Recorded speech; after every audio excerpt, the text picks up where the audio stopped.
السلام عليكم، ازيكم يا حبايبي؟ عاملين ايه؟ الحمد لله يا بابا. الحمد لله يا بابا. بابا هو انت كنت فين يا بابا؟ كنت في الشغل يا حبيبي والله. طب ليه يا بابا محمد مش بيشتغل زيك؟ وانت مالك انت يا قلب؟ انت مالك؟ ايه يا لو الكلام كمان مش عاجبك؟ لا يا بابا، انت فاهمني غلط خالص. مين اللي قالك ان انا مش عايز اشتغل؟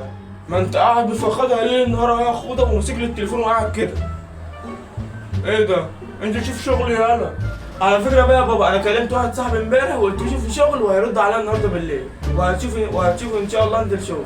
يا راجل طب رن عليه بقى قدامي وافتح السبيكر وريني بقى. الرد غير متوقع ده. حاضر يا بابا حاضر. وريني يا اخوي. الو، ازيك يا مصطفى؟ عامل ايه؟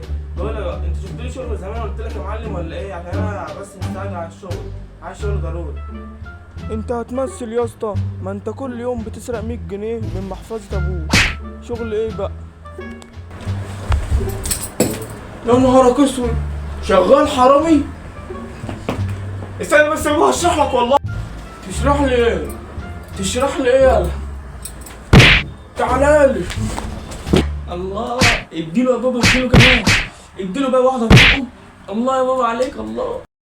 طب يا جماعه، بعد ما شفتوا الفيديو الحمد لله وانا اتاكدت دلوقتي ان انت عملت لايك وعملت اشتراك في القناه. كام يوم بقى كده ايه مصورتش فيهم يا محمد، والناس عماله تقول لي ما بيصورش ليه، ده هو في اجازه وما بيصورش ليه. والله يا جدعان انا يعني وانا كنت في الجيم، الدمبل وقع عليا فكسرت بقى صباعي، اتكسر اهو زي ما انتم شايفين. في صورة هتظهر لكم دلوقتي على الشاشة هتشوفوها دلوقتي. يعني ده قبل، يعني بعد ما يلم، يعني هو الصورة اللي هتظهر لكم دي يعني بعدها بشوية كمان. انتوا متخيلين؟ والله يا جدعان انا اليوم ده كنت بص مش قادر حرفيا، ولا واغمى عليا في المستشفى ورجعت في المستشفى. بص مش عايز احكي لكم، مش عايز احكي لكم التفاصيل، بس انا قلت لكم يعني الحكاية دي.